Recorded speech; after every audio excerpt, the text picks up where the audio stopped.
बोलते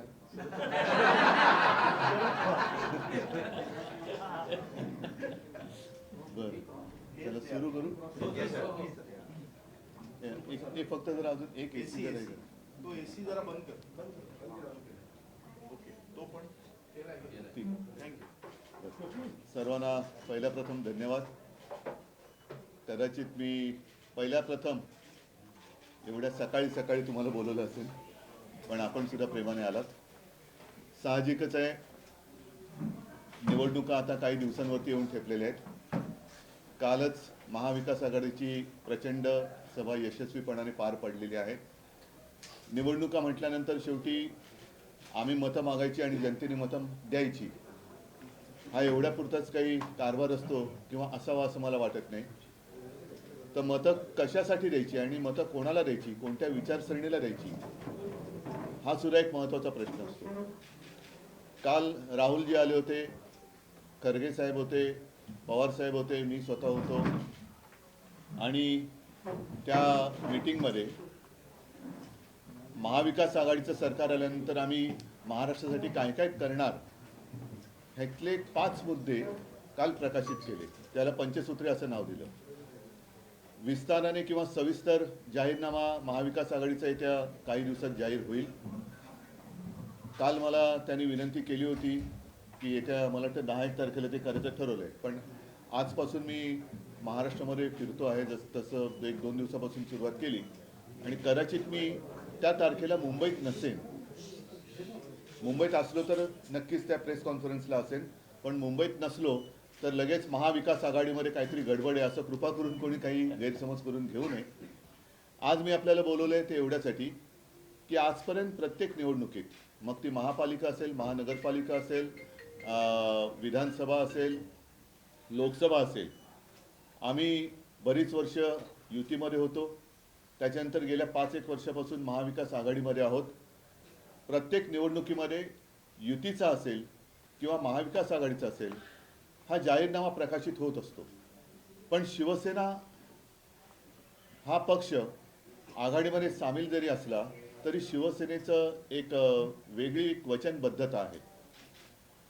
मी मुद्दामून आठवण करू देऊ इच्छितो की अगदी कदाचित 2012ची महापालिका निवडणूक असेल, युतीचा जाहीरनामा प्रकाशित झाला होता, परंतु शिवसेनेच्या वचननाम्यात मुंबईसाठी सागरी महामार्गाचं वचन दिलं गेलं होतं आणि मला अभिमान आहे की ते वचन आम्ही पूर्ण करून दाखवलं. 2017 साली मुंबई महापालिकेमध्येच आपण मुंबईकरांना ज्यांची मालमत्ता 500 स्क्वेअर फुटाची आहे त्या 500 स्क्वेअर फुटापर्यंतच्या सगळ्या घरांना मालमत्ता कर रद्द करू असं एक वचन दिलं होतं, ते आम्ही पूर्ण करून दाखवलं. त्याच्यानंतर 2019ला विधानसभेला सामोरं जाताना युतीचा एक जाहीरनामा होता, कारण तेव्हा आम्ही युतीमध्ये होतो, पण 10 रुपयामध्ये गरिबांना आम्ही जेवण देऊ हे एक वचन दिलं होतं. ते मी महाविकास आघाडीमध्ये सुद्धा शिवभोजन सुरू करून दिलं होतं. थोडक्यात काय की साहजिकच आहे की महाविकास आघाडीचा जाहीरनामा त्याच्याबरोबर आम्ही पूर्णपणाने सहमत आहोतच, पण शिवसेना म्हणून मला असं वाटतं की आमचं सुद्धा एक काही कर्तव्य आहे की काही गोष्टी बारीक सारीक असतात, त्या ढोबळमानाने मांडता येत नाहीत. मग आपण त्यातलं वेगळेपण काय आहे हे हेरून एक महाविकास आघाडी आणि शिवसेना या माध्यमातून ती वचनं सरकार आल्यानंतर पूर्ण करावी. आता आजचा हा जो मी वचननामा आहे तो आपल्या सगळ्यांच्या साक्षीने महाराष्ट्राच्या जनतेसमोर सादर करत आहे. हा वचननामा 2 स्वरूपात असेल. एक तर ज्याला आपण टॉकिंग पॉईंट्स म्हणतो की पटकन काय बोलायचं तर तो खिशात मावेल, आणि त्यातले जसं काल पंचसूत्री होत्या तसं शिवसेनेची काही वचनं आहेत. त्याच्यामध्ये त्या 5 पंचसूत्रीचा सुद्धा अंतर्भाव आहेच. त्याच्यापेक्षा फार काही वेगळ्या अशातला भाग नाही, पण थोड्याफार ज्या काही वेगळ्या गोष्टी आम्हाला जाणवल्या किंवा भासल्या की त्या त्याच्यात यायला पाहिजेत. आणि महाविकास आघाडीच्या सर्व घटक पक्षांना तेही मान्य आहे की नाही, ह्या ठीक आहे, ह्या गोष्टी करायला पाहिजेत. सविस्तर वचननामा घेऊन फिरणं थोडंसं अवघड होतं, कार्यकर्त्यांना सुद्धा थोडं अवघड होतं, वक्त्यांना सुद्धा होतं. म्हणून खिशात मावेल अशी 5 किंवा 10 ही वचनं आम्ही आपल्या माध्यमातून जनतेच्या चरणी सादर करत आहोत. त्याच्यानंतर त्याच्यावरती एक QR कोड दिलेला आहे. तो QR कोड स्कॅन केल्यानंतर शिवसेनेचा जो काही वचननामा आहे तो आपल्याला पूर्णपणाने वाचता येईल. आणि येत्या काही काळात 1-2 दिवसातच महाविकास आघाडीचा सुद्धा जाहीरनामा येतोय. तो सुद्धा मी म्हणेन शिवसेना, राष्ट्रवादी काँग्रेस आणि सर्व आमचे मित्रपक्ष यांचा एक एकत्रित जाहीरनामा आहे. त्याच्यामुळे त्याच्यापासून आम्ही काही वेगळं करतोय किंवा ते आम्हाला मान्य आहे का, हे आम्हाला मान्य नाही का, स्वतंत्र अस्तित्व दाखवतात का, असं काही एक याच्यामध्ये प्रकार नाही. काही गोष्टी ज्या, जसं काल मी एक मांडला विषय की मुंबईतले आणि आपल्या महाराष्ट्राचे कोळीवाडे आणि गावठाणं, म्हणजे सर्व, म्हणजे अगदी त्याच्यामध्ये कोळी बांधव आले, काही गावठाणं आली, ख्रिस्ती समाजाला सगळे आले. यांच्याकडे आता या सरकारची वक्र नजर गेलेली आहे. या कोळीवाड्यांचा क्लस्टर विकास किंवा क्लस्टर डेव्हलपमेंट करण्याचा त्यांनी घाट घातलेला आहे. क्लस्टर म्हणजे काय की सगळे एकत्रित करायचं, त्यांना टॉवर बांधून द्यायचे आणि बाकीची जमीन ही त्यांच्या मित्राला, आता कोण मित्र, एकच मित्र आहे तो हे करू शकतो, त्याच्या घशात घालायची, असा हा एक काळा प्रकार त्यांनी सुरू केलेला आहे. पहिल्या प्रथम आमचं सरकार आल्यानंतर तो त्यांनी केलेला GR आहे तो आम्ही रद्द करू. कोळीवाड्यांचं अस्तित्व, गावठाण्यांचं अस्तित्व, त्यांची ओळख हे आम्ही कदापि पुसू देणार नाही. आणि त्या सगळ्यांना, म्हणजे कोळी बांधवांना असेल, गावठाणातील असेल, या सर्व लोकांना मान्य होईल असाच विकास आम्ही तिथे करू. अन्यथा काय होईल की कोळीवाडे म्हटल्यानंतर मग मासे सुकत कुठे टाकायचे, त्याला बंदी येईल. मासे सुकत, इकडे मासे सुकत टाकायचे नाहीत, तिकडे सुकत टाकायचे नाहीत. त्याच्यानंतर टॉवर बांधले आणि कालच्या सभेत मी ओझरतो बोललो की आता प्रत्येक इमारतीला पार्किंग देतात. पण कोळी बांधव त्या पार्किंगमध्ये त्यांच्या होड्या पार्क करू शकणार आहेत का, की तिसऱ्या मजल्यावरची होडी आहे ती काढायची आणि मग समुद्रात न्यायची? तर असं अजिबात होऊ देणार नाही. कोळीवाड्यांचा जो एक प्रशस्तपणा आहे, माझ्या कोळी बांधवांना मासेमारीसाठी लागणारी जी जागा आहे ती तशीच्या तशी कायम ठेवू. आणि त्यांना विचारात घेऊनच, जसं सीमांकन हे आम्ही सुरू केलं होतं त्यांचं, ते अजूनही पूर्ण नाही झालेलं. अशा अनेक गोष्टी आहेत. त्याच्यानंतर धारावीचा जो विषय आहे, हा धारावीचा विषय केवळ धारावीपुरताच मर्यादित आहे अशातला भाग नाही, तर धारावीच्या माध्यमातून पूर्ण मुंबईभर जो एक बकालपणा आणण्याचा हा सरकारचा डाव आहे तो आम्हाला हाणून पाडायचा आणि तो पाडणार. कारण धारावीमध्ये 4-4.5-5 लाख जर वस्ती असेल तर त्यातली अर्धी अधिक ही अपात्र ठरवून मुंबईत इतरत्र फेकून द्यायची. मग ती कुठे मिठागरात असेल, दहिसरला असेल, मुरुडला असेल, आता तिथलीही लोक उभी राहिलेत. मग एक तर धारावीकरांना धारावी सोडायची नाहीये आणि बाकीच्यांना सुद्धा त्यांना कळते की इकडे संपूर्ण नागरी सुविधांवरती ताण पडणार आहे. जर का आत्ताच्या निविदेप्रमाणे किंवा निविदा बाह्य सवलतींप्रमाणे धारावीचा विकास करण्याचं ठरवलं तर मुंबईकरांवरती, मुंबईच्या नागरी सुविधांवरती असह्य भार पडेल. जर कॅल्क्युलेशन नीट केलं, आपल्यापैकी कोणी करू शकत असेल तर मला कृपया मदत करा, पण जेवढी जमीन म्हणजे 1000 एकर जमीन ही आजच अदानीला दिलेली आहे आणि त्याचे तसे आदेश निघालेले आहेत. म्हणून मी काल जो एक उल्लेख केला की संविधान बचाव हे लोकसभा हरल्यानंतर त्यांनी महाराष्ट्रामध्ये जाहीर केलं की हे फेक नॅरेटिव्ह होतं. मग हे सरकारचे आदेश हे फेक नॅरेटिव्ह आहेत का? अर्थात आमचं सरकार आल्यानंतर आम्ही ते फेकणारच आहोत, ते काही जागेवर ठेवणार नाही. पण हा सगळा विषय लक्षात घेऊन आम्हाला असं वाटलं की आमच्या परीने काही विषय हे आपण त्याच्याकडे लक्ष देण्याची गरज आहे आणि त्यानुसार आम्ही हा वचननामा आपल्या सगळ्यांच्या साक्षीने प्रकाशित करत आहोत, जनतेच्या चरणी सादर करत आहोत. त्याच्यामध्ये अनेक वचनं जी आहेत ती महाविकास आघाडीच्या जाहीरनाम्यातली जरूर आहेत, कारण शेवटी आमची आघाडी आहे. काही मोजकी करायची नसतील वचनं अशी आहेत, जसं मुंबई आणि महाराष्ट्राचं गृहनिर्माण धोरण आम्ही ठरवणार आहोत. मुंबईप्रमाणेच महाराष्ट्रातील प्रमुख शहरांमध्ये जसं मुंबईमध्ये झोपडपट्ट्या तशा काही शहरांमध्ये आहेत, तर तिथे सुद्धा आम्ही विकास करणार आहोत. तिथल्या स्थानिक शासनाच्या माध्यमातून अशा अनेक गोष्टी आहेत. मुंबईतलं पळवलेलं वित्तीय केंद्र हे नव्याने आम्ही धारावीमध्ये उभारू. धारावीमध्ये म्हणजे धारावीकरांना जिथल्या तिथे त्यांच्या उद्योगासह घर तर देऊच, पण मुंबई आणि महाराष्ट्रातील भूमिपुत्रांसाठी नोकरी कुठे? कारण मधल्या काळामध्ये आदित्य जे बोलला होता की आमच्या 3 प्रायोरिटी काय असतील, तर रोजगार म्हणजे नोकरी नोकरी नोकरी, बेकारी तर हटवली पाहिजे. पण त्याच्यासाठी कुठेच या सरकारच्या म्हणजे आत्ताचं जे मिंदे सरकार आहे त्यांच्या कारभारात कुठे काही दिसत नाहीये. त्यांना फक्त गद्दारांना नोकऱ्या त्यांनी दिल्या, बाकीच्या जनतेला काही दिलेलं नाहीये. तर आम्ही आमच्या महाराष्ट्रातील भूमिपुत्रांना, मग त्याच्यामध्ये मुलं आली, मुली आली, मुली आल्या, यांच्यासाठी नोकऱ्यांच्या संध्या उपलब्ध करून देऊ. आणखीन एक महत्त्वाचा विषय, कारण बोलायला गेलं तर खूप आहे. आणखीन एक विषय, आपल्या राज्यामध्ये जसं मुलींना शिक्षण मोफत दिलं जाते, आनंदाची गोष्ट आहे, पण मुलींप्रमाणे मुलांना देखील आम्ही मोफत शिक्षण देणार हे सुद्धा आम्ही वचन त्याच्यामध्ये दिलेलं आहे. 5 जीवनावश्यक वस्तूंचे भाव हे स्थिर ठेवणार हे सुद्धा वचन आम्ही दिलेले आहे. तर अशा गोष्टी बऱ्याच आहेत. आपल्या हाती तो वचननामा आल्यानंतर आपल्याला कळेलच. तूर्त मी जनतेच्या चरणी आम्ही काय सेवा करू इच्छितो हे सादर करतोय. आणि या हवेतल्या गोष्टी नाहीत, आम्ही करून दाखवलेल्या आहेत. महापालिकेत 500 फुटापर्यंतचा मालमत्ता कर जसा रद्द केला, अशा अनेक गोष्टी आहेत. पण शेतकऱ्यांचं पीक कर्ज 2 लाखापर्यंत आम्ही माफ करून दाखवलं किंवा मुक्त करून दाखवलं. आम्ही करून दाखवलंय. जे करणार आहोत तेच आम्ही बोलतो आणि जे बोलतो ते आम्ही करतो.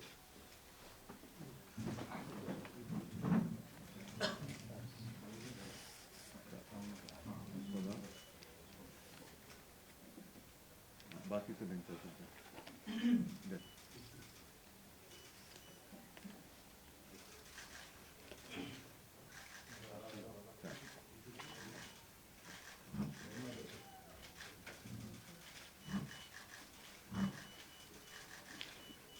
ये तो छोटा हुड है.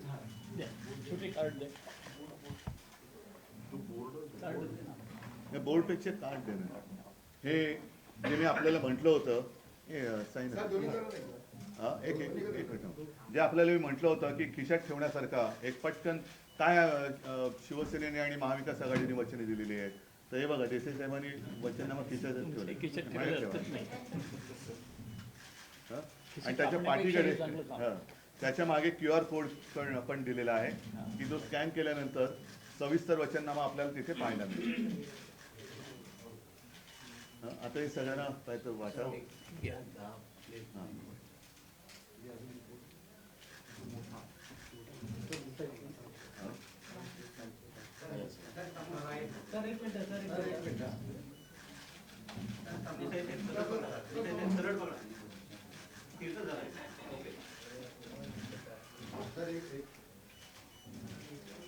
ठीक आहे. आता एक बटन लावा. ठीक आहे. आता एक काही मोजक्या प्रश्नांना मी उत्तर देतो, कारण मला परत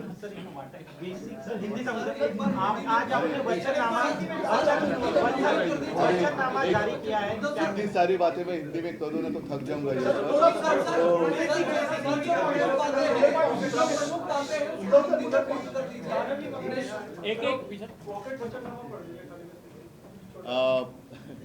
अब सारी बातें हिंदी में कहना मुश्किल है. कोशिश करता हूँ. कुछ गलती हो तो आप सुधार करना.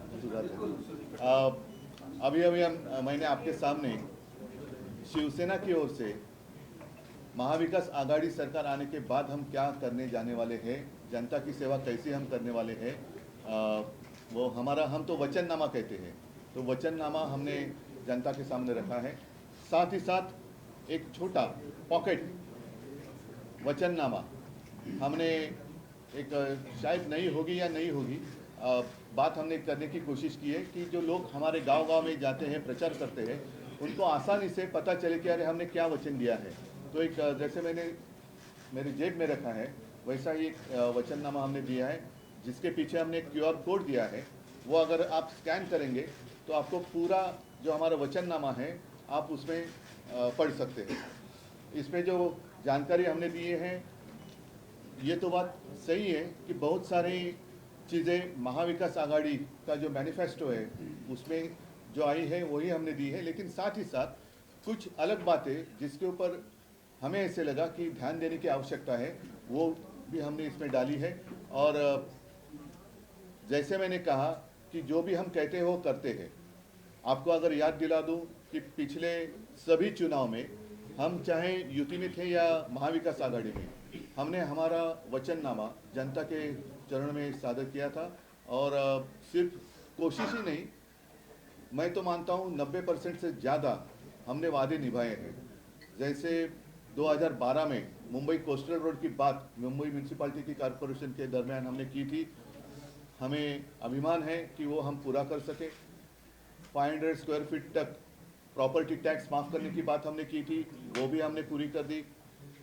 2019 में हमने कहा था कि जो हमारे गरीब जनता है उनको 10 रुपये में हम भोजन की व्यवस्था करेंगे, शिव भोजन के माध्यम से वो भी हमने पूरी की है। ऐसे कई सारे वादे जो हमने किए थे वो हमने निभाए हैं, और आज भी हम कुछ वादे करने जा रहे हैं और किए हैं, वो जरूर जनता के आशीर्वाद मिलने के बाद हम पूरे करेंगे, ये मैं वचन देता हूँ। सर सिर्फ एक सवाल है कि आजकल चलन पड़ा है कि रेवड़ी बांटने का। पहले उन्होंने लाडली बहना पे आपने 1500 हर महीने देने की बात की, आप लोगों ने आपस में उठाई कि पैसे कहाँ से आएंगे। अब आप लोग की तरफ से 3000 देने की बात आ रही है, 4000। नहीं, हमने उसका अभ्यास किया, कहाँ से? हाँ, अभ्यास किया उसका, और कहाँ से लाएंगे अभी भी मैं कह सकता हूँ, लेकिन अगर मैं कहूँ तो वो भी ये भी बात चुराएंगे, जैसे मेरी पार्टी चुराई है, सिंबल चुराया। और यहाँ तक सीमित नहीं रहा, मैंने जब शुरुआत की कि 5 जीवनावश्यक जो भी चीज़ें हैं उसके गेहूँ, चावल, शक्कर, दाल, तेल, दाम तो बढ़ते जा रहे हैं, तो हम उसको आने वाले 5 साल स्थिर रखेंगे। तो वो भी चीज़ उन्होंने चुराई, तो वो भी बात चुराई। उनको चोरी के अलावा कुछ आता ही नहीं है, और इसलिए ज़्यादा बातें मैं कहूँगा नहीं, लेकिन काफ़ी सारे हमने चीज़ें देखी है जहाँ अगर हम इन्होंने जो पैसा खाया है और खाने की संभावना अगर इनकी सरकार आएगी तो रहती है, तो हम अगर वो बंद करेंगे तो ये सारी चीज़ें हो सकती है। उद्धव जी, एक सवाल ये है, कल यूपी के मुख्यमंत्री महाराष्ट्र में थे, कैंपेन कर रहे थे और लगातार कैंपेन का दौर शुरू हुआ है। एक है तो सेफ है दे रहे हैं बीजेपी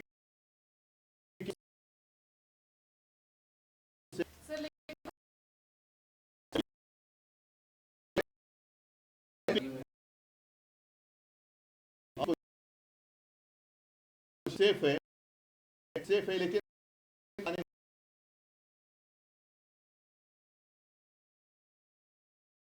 करते हैं, उनको भी बोला कि आप यहाँ से चले।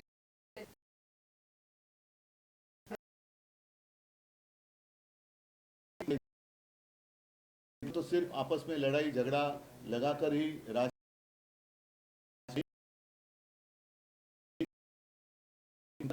हमारा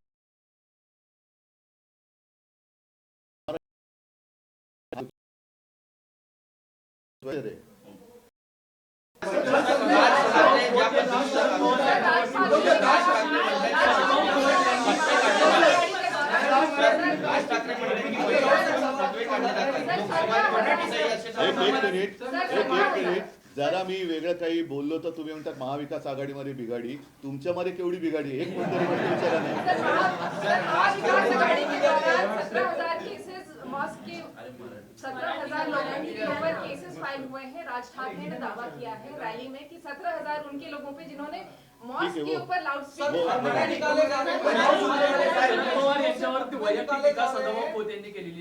नाही, मला आता त्याच्यामध्ये जायचं नाही, कारण सभा आहेत, त्या सभेमध्ये मी उत्तर देईन। मी आज वचननाम्यापुरतं ही प्रेस कॉन्फरन्स मर्यादित ठेवू इच्छितो, कारण शेवटी या तुतुमैमेमधून लोकांना काय मिळणार या प्रश्नाचं उत्तर कोणी देत नाही, ते उत्तर आम्ही देतो आहोत। बाकी तर ही तुतुमैमे निवडणुका येत किंवा न येत ही चालूच राहते, त्याच्यामुळे आरोप प्रत्यारोप हे होत राहतील। जनतेने विचार करायचा आहे की जी वचनं किंवा जो पाऊस आतापर्यंत ज्यांनी वचनं दिली, काल खरगे साहेब चांगलं बोलले खरं, म्हणजे त्यांनी काय सांगितलं की आतापर्यंत मोदीजींनी ज्या काही गोष्टी सांगितल्या होत्या 15 लाख रुपये कुठे गेले।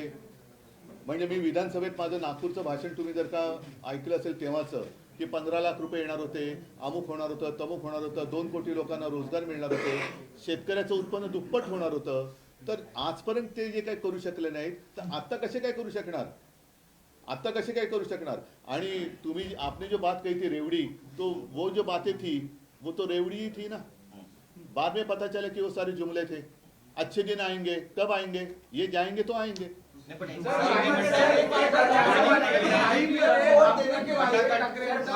रोड शो नाहीये किंवा सभा नाहीये विधानसभेमध्ये, त्यामुळे अशी चर्चा मला आवश्यकता नाही, माहीम हा माझा आहे, माहीम हा माझा आहे, माहीम हा शिवसेनेचा मतदारसंघ आहे, त्याच्यामुळे तसं बघितलं तर मुंबईमध्ये कालची सभा झाली आणि 17ची सभा, या अलीकडे पलीकडे मी मुंबईच्या बाहेरच आहे, कारण मुंबईकरांवरती माझा विश्वास आहे, माझ्यावरती मुंबईकरांचा विश्वास आहे, महाराष्ट्राचा माझ्यावरती विश्वास आहे, पण तरी देखील मी त्यांच्या सगळ्यांच्या दर्शनाला आणि आशीर्वाद घ्यायला मी जातोय। तर असं काही नाही की एके ठिकाणी गेलो आणि एके ठिकाणी नाही गेलो म्हणजे मी लक्ष देतो आणि दुर्लक्ष करतोय. आता वेळच अशी आहे की दिवसाला 4-4 सभा घेतल्या, 5-5 सभा घेतल्या तरी सगळे मतदारसंघ मी पूर्ण करू शकत नाहीये. आणि मधला प्रवासाचा काळ जर का पाहिला तर आणि पुन्हा दिवसाच्या उन्हाच्या वेळा तर 4 सभेच्या वरती जास्त सभा होतील असं मला वाटत नाही. पण शिवाजी पार्कमध्ये शेवटची सभा होत होती पण आता शिवाजी पार्कला एक आहे की तारीख येते 17 नोव्हेंबर. आम्ही परवानगी मागितलेली आहे. ह्याचं कारण एक तर निवडणुकीचा शेवटची ती संध्याकाळ आहे. दुसरा अत्यंत महत्त्वाचा विषय म्हणजे 17 नोव्हेंबर हा शिवसेना प्रमुखांचा एक स्मरण दिन असतो. त्या दिवशी लाखो शिवसैनिक तिथे येत असतात आणि ते याही वर्षी येणार. याही वर्षी लाखो शिवसैनिक तिकडे येणार. त्याच्यामुळे आम्ही निवडणूक आयोगाला सांगतो आहोत, पोलिसांना सांगतो आहोत की तिथे केवळ तुमच्या आडमुठेपणामुळे संघर्ष होऊ देऊ नका. सगळे शिवसैनिक तिकडे येणारच आहेत, तुम्ही त्यांना अडूच शकत नाही. त्याला काही निवडणूक आचारसंहिता लागू शकत नाही, कोणी लावू शकत नाही. सर्व शिवसैनिक तिकडे येणार. त्याच्यामुळे कुठेही संघर्षाची ठिणगी पडू द्यायची नसेल. तर आम्ही जी मागणी केलेली आहे की 17 तारखेला शिवाजी पार्क हे शिवसेनेच्या सभेसाठी मिळावं हे त्यांनी मान्य करायला पाहिजे. सेविकांचा देखील उल्लेख केलाय. त्यांचा प्रश्न गेली अनेक वर्ष प्रलंबित आहे. तर मग आता वचन आहे तुमचं सरकार, तर काय नेमकं त्यांना आता ऐका, आता म्हणून काय ह्या 5 किंवा किती 10 गोष्टी आहेत ह्या बोलण्यासाठी तुम्हाला सांगण्यासाठी दिल्या आहेत. त्याचं सविस्तर आहे ते पाठी दिलेलं आहे. मात्र कदाचित त्याच्यात सुद्धा काही गोष्टी सविस्तर नसतील. पण आशा आणि अंगणवाडी सेविकांकडे सरकार कोणतेही असो, माझं सरकार असताना मला असं वाटतं मी प्रयत्न केला होता कारण लॉकडाऊन होता. लॉकडाऊनच्या काळात सुद्धा या सगळ्या भगिनींनी खूप जीवावर उदारून काम केलेलं आहे. मग ती घरोघरी जाऊन तपासणी करणं असेल काही असो, तर त्यांना आतापर्यंत नुसतं त्यांच्या सेवेचा वापर करून घेतला. तुम्हाला कल्पना असेल की 14 ते 19च्या काळात त्यांच्यावरती एक जीवघेणा कायदा पण लावला होता ज्याला शिवसेनेने विरोध केला म्हणून तो कायदा मागे घेतला गेला. तर आता पहिल्या प्रथम त्यांना आम्ही मानधनामध्ये वाढ करून देऊ. त्यांच्या अनेक गोष्टी आहेत, जसं पाटील साहेब त्यांचं नेतृत्व करतात. मी देखील त्यांनी ज्या वेळेला गेलेलो आहे त्या वेळेला काही गोष्टी मला सांगितल्या. साहजिकच आहे, सर्व गोष्टी ह्या 4 पानात आणू शकत नाही. तर आता तरी त्याने एक दिलासा, जसं आता सरकारी कर्मचाऱ्यांना जुनी पेन्शन योजना आम्ही जाहीर करणार. त्याच्यानंतर आता इथली सरकारी वसाहत जी आहे ती आम्ही निर्णय घेतला होता मंत्रिमंडळाच्या बैठकीत की सरकारी कर्मचाऱ्यांनी जे इथे आहेत माझ्या गव्हर्नमेंट कॉलनीतली लोक त्यांना तिथेच घरं देऊ. या सरकारने तो निर्णय बदलला. आता आमचं सरकार आलं होती परत आम्ही बदलू आणि आम्ही त्यावेळेला कोर्टासाठी सुद्धा जागा दिली होती ती परत देऊ आणि सरकारी कर्मचाऱ्यांना घरे देऊ. योजनेमध्ये फेरबदल करणार का? कारण 3,000 तुम्ही जर महिन्याला देणार असाल तर लाखो कोटी रुपयाचं कर्ज राज्य सरकारवर आहे. हो, पण त्या लाखो कोटीमध्ये जो त्यांनी बांध फोडलेला आहे तो कॉन्ट्रॅक्टरसाठी फोडलेला आहे. अनेक पैसे हे कॉन्ट्रॅक्टरला मिळावेत आणि कॉन्ट्रॅक्टरच्या माध्यमातून यांना मिळावेत यासाठी त्यांनी जसं मुंबईबद्दल मी ऐकलं की 90,000 कोटींच्या फिक्स्ड डिपॉझिटच्या ठेवी होत्या त्या सुद्धा त्यांनी आता तोडल्यात आणि साधारणतः 40-45,000 कोटीच्या ते तोडू शकत नाहीत कायद्याने कारण ग्रॅच्युइटी प्रॉव्हिडंट फंड वगैरे असं म्हणून आम्ही त्या ठेवींमधनं कोस्टल रोड केला. पण दुर्दैव असं की आमचं सरकार पाडल्यानंतर मोदीजींची एक सभा झाली आणि त्यांनी सांगितलं बैंकों में पैसा रखकर विकास नहीं होता जी, वो पैसा मेरे मित्रों की जेब में जाना चाहिए. तर तो सगळा पैसा रस्त्याची बेसुमार कामं काढली, मेट्रोची कामं काढली, म्हणजे नियोजन शून्य विकास. तो नियोजन शून्य विकास जरी थांबवला आणि कॉन्ट्रॅक्टर जे आता करतायत घेतलेत त्यांची चौकशी तर आम्ही लावूच. जी कॉन्ट्रॅक्ट काढली गेली आहेत बेसुमार, काही ठिकाणी तर कॉन्ट्रॅक्ट शिवाय पैसे दिले गेलेले आहेत. त्याच्यानंतर मी परत सांगतो की धारावीचा हा प्रकल्प पूर्णपणे मुंबईच्या मुळावरती येणारा प्रकल्प आहे. तो केवळ धारावीपुरता आहे असं समजू नका. मुंबईच्या नागरी सुविधांवरती ओझं टाकणारा, मग ते पाण्याची व्यवस्था असेल, गटर सिस्टीम असेल, सगळं कचऱ्याची असेल, फार भयानक होणार आहे मुंबईची हालत.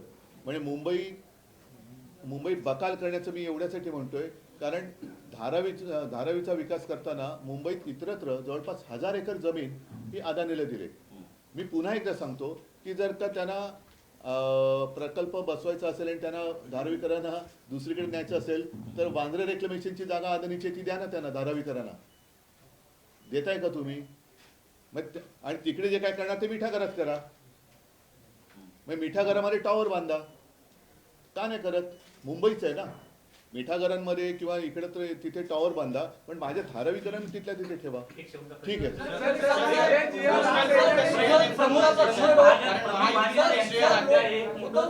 राज ठाकरे ने कहा है कि फतवा जारी किया गया है, अशा सिर्फ प्रकारचे इंडिया अलायंस को वोट करने वक्तव्य के लिए। मला माहिती आहे.